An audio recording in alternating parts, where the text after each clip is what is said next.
Desde que o Flamengo, em 2019, né, foi aquele sucesso todo, na maioria dos programas esportivos sempre há uma comparação usando o Flamengo de 2019 como uma referência, né? Foi assim com o Atlético Mineiro, Palmeiras, o próprio Botafogo passou por isso, mas hoje o seu Flamengo de 2025, pelos números, é de fato superior ao Flamengo de 2019. Você tem um saldo de gols melhor, você tem mais pontos até o último jogo da última rodada, você tinha mais saldo de gols, mais pontos nesse mesmo momento da temporada. Eu queria saber se você acha que o seu Flamengo atingiu a maturidade ou se ainda tem a evoluir. Queria que você falasse um pouquinho sobre a sua visão do time nesse momento da temporada. O Flamengo de 2025 é o Flamengo de 2025, não se compara com nenhum outro ano da história do Flamengo. É um Flamengo que quer fazer história, que quer tentar ser campeão e que tem uma longa caminhada pela frente. Temos que pensar simplesmente em ganhar os nossos jogos e tentar ganhar o máximo de jogos possível para tentar ficar na frente de todos os adversários para poder ser campeão. Esse é o nosso objetivo, não se comparar com outros anos, nem com outros números, tentar fazer a nossa história. Boa noite, Felipe. Boa noite. Aqui, Sidão Marinho da Litoral News. Queria que você fizesse uma análise da partida de hoje, qual o sentimento que fica após esse empate no gol de pênalti, e também sobre as alterações que você fez. O que você buscou, por exemplo, na saída do Pedro, a entrada do BH, foi porque ele estava cansado, ou uma formatação diferente para essa equipe do Flamengo? Obrigado. Não, o jogo de hoje foi um jogo onde fomos muito superiores. Tivemos muitas chances de fazer gol, um volume muito grande de jogo. Verdade que jogo muito parado, né? Muito parado muitas vezes. É o jogo tipo do jogo que eu não gosto. Mas criamos inúmeras chances e o mais que o suficiente para fazer o primeiro e também para fazer o segundo. E num lance difícil, duvidoso, acabaram empatando, né? O futebol brasileiro é muito complicado, muito difícil, o Campeonato Brasileiro é muito difícil, mas foi um jogo onde realmente merecíamos vencer, merecíamos um resultado melhor. Infelizmente não veio e levantar a cabeça, pensar na próxima. Sobre as alterações, o Pedro, já estávamos no momento do jogo que eu sentia que o time estava indo para trás, o adversário estava nos pressionando mais, tanto com bola e tanto sem bola, então precisávamos de velocidade, pressão. Por isso que optei por colocar o Bruno. E é isso. Ok. Oi, Felipe, boa noite. Boa noite. A torcida no intervalo xingou muito o árbitro. E eu sei que é a sua postura de não reclamar de arbitragem. Mas a gente sente no time do Flamengo que não tem um jogador, que seja o capitão hoje, que é o Arrascaeta, que vá no árbitro. Falta isso ao time do Flamengo? Existe alguma orientação para os jogadores não irem no árbitro, mesmo em lances que nitidamente a arbitragem errou, como num carrinho do Kahneman, me parece, né, no De La Cruz, que nem falta ele marcou, enquanto ele dá um cartão amarelo para o Léo Ortiz? Não, os jogadores eles falam com o árbitro, só que eles estão tão concentrados em vencer, não é o trabalho deles, ir lá brigar com o juiz e ficar reclamando toda hora. Quem tem que fazer o trabalho dele é o juiz, que tem que apitar o que tem que apitar. Né? O que eu sinto realmente é que... o que eu gostaria que colocassem um jogo para o árbitro e corrigissem o que ele faz também. Que ele assistisse, que ele revesse o jogo. As coisas que eles erram, que eu não tenho muita dúvida se eles fazem isso. E os erros se repetem. Os critérios não se corrigem, os erros se repetem, o jogo fica picotado, chato, 500 mil faltas que não são e critério zero. Isso me decepciona muito porque o que nós queremos o que nós mais queremos é isso, não se preocupar com o árbitro, não se preocupar com o juiz, pensar simplesmente no jogo. Felipe, Raíza Simplício aqui da Gol Brasil e da revista Placar. Eu queria te perguntar sobre o De La Cruz, né? Ele voltou, já estava à disposição, mas hoje jogando como titular, participou bastante do jogo e deu para perceber que o time parece que sentiu um pouco a saída dele, o meio-campo ali ficou meio aberto com a saída do De La Cruz. Eu queria que você falasse sobre a importância de tê-lo bem fisicamente para o seu time. E a saída dele foi só por uma questão de cansaço ou foi alguma estratégia mesmo? Ele pediu para ser substituído. É um jogador que se recuperou, está conseguindo ter uma sequência de treinos, tá bem novamente. É um jogador que nos dá muita dinâmica no meio campo, tanto em ataque como em defesa. Um dos pilares dessa equipe também, e muito feliz de tê-lo de volta, né? No momento que ele saiu, e você falou que o meio abriu, realmente estávamos no momento onde o nosso time já estava sofrendo, né? Já estava um pouco, não sofrendo, senão com dificuldade de sair, e não simplesmente pela saída do De La Cruz, senão pelo momento que a equipe estava talvez tentando mais defender o resultado que continuar com as dinâmicas, e aí acabamos sofrendo mais. Felipe, boa noite. Pedro Ramos, da Sintonia Esportiva. Você comentou agora há pouco que no segundo tempo o Grêmio impôs a vocês uma necessidade de ter velocidade e você acabou mexendo pelo Pedro no lugar, colocando o Bruno Henrique. A minha dúvida é se a não utilização de jogadores como Cebolinha, Michael, Juninho, por parte sua, por escolha sua, não traz para a torcida uma sensação de que eles serão de fato inutilizáveis o resto da temporada, até porque em uma partida onde o Flamengo ganha de 8-0 do Vitória, eles não entrarem é até comum, esperado talvez. Mas numa partida onde o Flamengo estava sendo pressionado pelo Grêmio 1-1, por que não a utilização, porque a não utilização desses jogadores, por favor, e se também isso é um sinal para a torcida de que no restante da temporada eles não estão nos seus planos também. Obrigado. O Juninho não estava no banco, não poderia entrar. Sim. Sim, o Cebolinha e o Michael, sim, mas eu sinto que os dois jogam na mesma posição, que na posição do Lino. Eu sentia que o Lino está num momento bom, determinante, decisivo, e na minha visão não era falta de perna ou falta daquele momento que o Lino estava abaixo. Para mim não, para mim naquele momento ele estava bem, e também o Arrascaeta, né? Poderia ter tirado o Arrascaeta, mas eu sentia que com bola ele estava sendo muito determinante. Cada vez que a bola chegava nele, ele tem perigo, ele faz a diferença. Então eu optei por deixar os que eu achei que fossem melhor até o final do jogo para poder tentar vencer. Boa noite, Felipe. Léo José, do Coluna do Fla. O Vinha, depois de ficar um bom tempo parado, ele voltou contra o Bragantino, jogou bem, você até elogiou a atuação dele. E a partir dali ele não teve tanta minutagem em comparação com o Ayrton Lucas, por exemplo. Do lado esquerdo você tem o Samuel Lino, o Ayrton Lucas, que são dois jogadores ali que atacam o espaço, que atacam a linha de fundo, mas o Vinha é um pouquinho mais construtor, né, ali por dentro. Qual o motivo de você escalar o Ayrton Lucas e não dar tanta minutagem para o Matias Vinha? Depois do Bragantino, o Vinha jogou contra o Atlético Mineiro. Não sei se foram 2 jogos, né, do Brasileiro e também da Copa. Depois o Ayrton jogou na Copa e os dois estão muito bem, muito bem. Depois o Alexandre voltou contra o Inter. O Ayrton Lucas jogou no jogo no Brasileiro contra o Inter, e para mim a disputa tá muito acirrada, o nível está muito alto. Na verdade, o Ayrton fez um jogo contra o Inter espetacular. E como eu falei para vocês na outra coletiva, o Ayrton não começou contra o Vitória porque teve um problema familiar.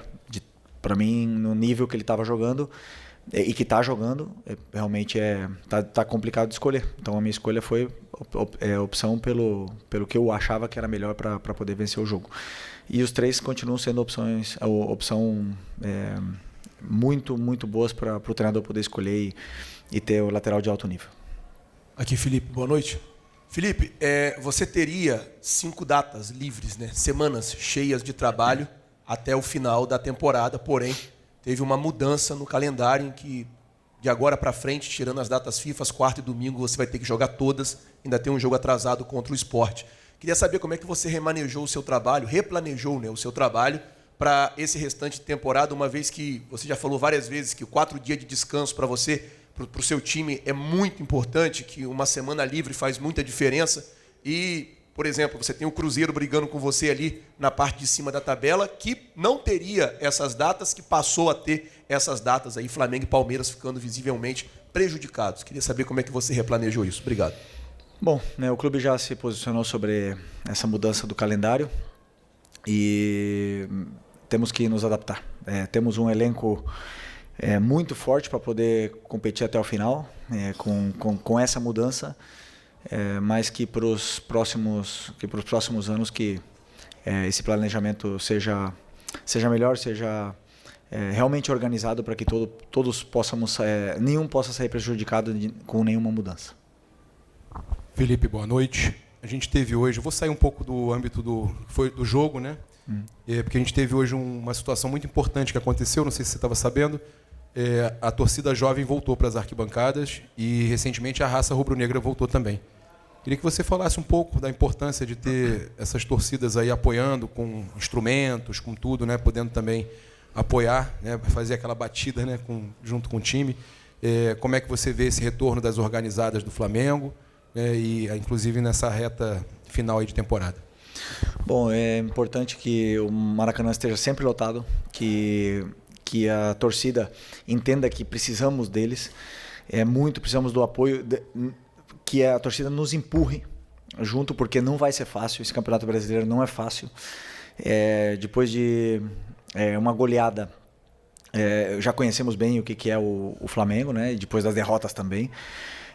Existe uma euforia muito grande, mas é importante que o torcedor saiba que quando venha para o Maracanã, nós pedimos para que venham empurrar a equipe, né? Não simplesmente esperar outra goleada, né? Então é muito importante para mim que esses torcedores entendam isso e que venham para apoiar, porque precisamos muito da torcida até o final, que tenho certeza que eles vão fazer a diferença nessa mudança aí que aconteceu, com a volta deles. Felipe, boa noite.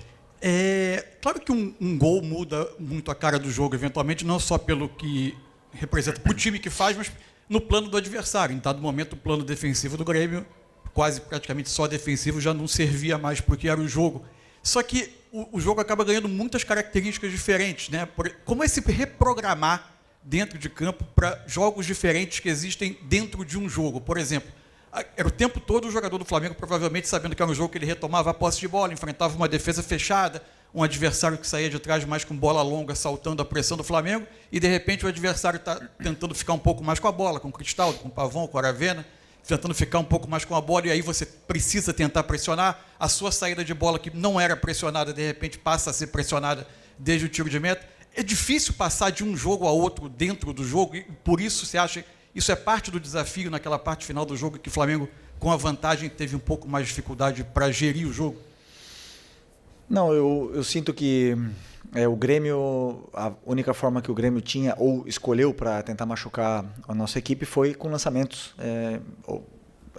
em profundidade, na qual controlamos bem quase todas, né? Até mesmo a do pênalti do Ayrton. Não ia acontecer nada. Foi uma bola que ia para trás, no pé do nosso jogador. Então, não estavam machucando. Mesmo com essas mudanças e com a forma de jogar, eu não lembro de ter um chute no gol do Rossi, assim, sinceramente.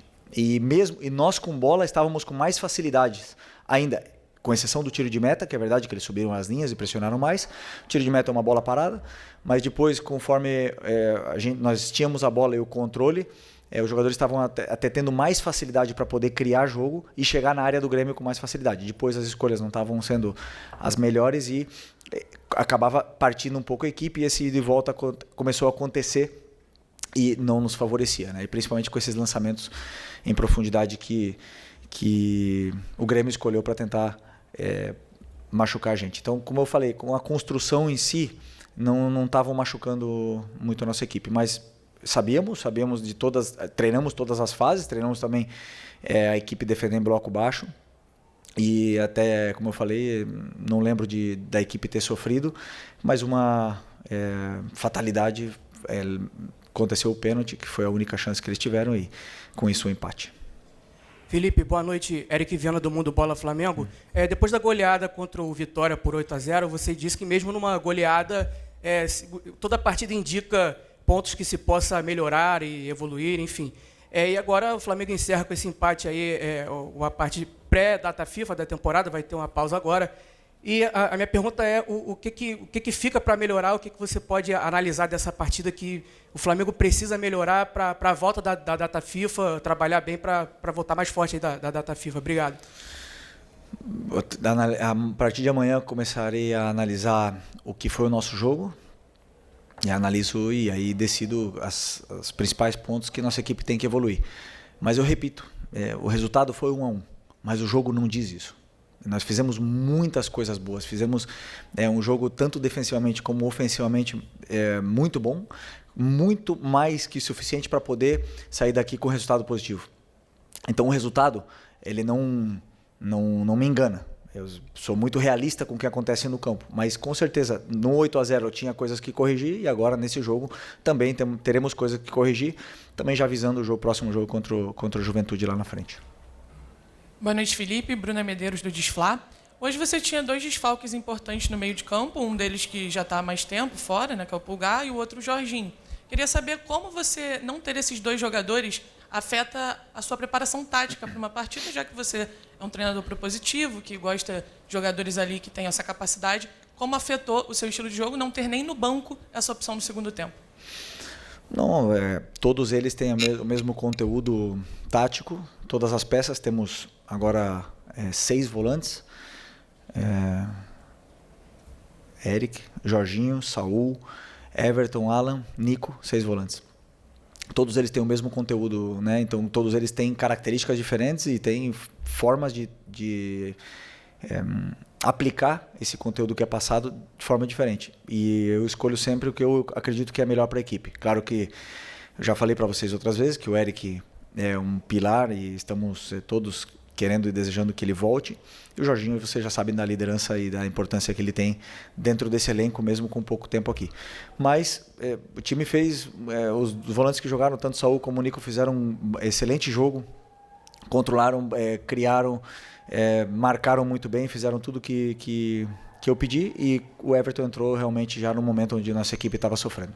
Mas o conteúdo para eles é o mesmo. Boa noite, Felipe. Júlio Miguel Neto, da Rubro News TV. Felipe, depois de muito tempo, o Michael voltou a aparecer no banco de reservas, né? Recentemente, você até mesmo na coletiva disse que eventualmente sairia alguns atletas, né? No caso, teve a saída do Lohan, do Matheus Gonçalves e do Vitor Hugo. O elenco está fechado para saídas. Haverão mais alguns outros atletas que vão caminhar em outro local. E queria saber também, em relação à janela fechando na terça-feira, no dia 2, se o grupo está fechado para entradas também para o restante da temporada. Bom, essa é uma pergunta para o Boto, né? Que é uma pergunta para a diretoria sobre entradas e saídas. Eu estou muito feliz com o elenco que eu tenho e qualquer decisão que o Boto e o presidente tomarem, tanto de entradas como de saídas, repito, estou feliz. Estou feliz porque realmente sinto que tenho um elenco extraordinário na mão. Então, uma decisão deles, e eu na qual participo com as minhas opiniões, mas são eles que decidem. Felipe, Dani Boaventura, Flamengo TV. A gente está fazendo uma reportagem especial sobre o Lino, né? Um mês completo no clube agora e acabou culminando numa convocação para a seleção. Então, queria te ouvir um pouquinho sobre essa chegada, o desempenho e o resultado disso que acaba sendo a consequência de ir para a seleção. Bom, é um jogador diferente, né? Eu já falei em outras ocasiões, um jogador que, quando pega a bola, é diferente, é determinante, tem drible, tem esse perigo que precisamos sempre, principalmente nessa parte do campo, onde precisamos e geramos tanta vantagem, e é um jogador ainda que tenho certeza que vai evoluir muito e nos vai dar muitas alegrias. Agora foi premiado e coroado com uma convocação para a seleção merecida. Espero que ele vá, jogue no Maracanã, não na Bolívia, e que volte para cá em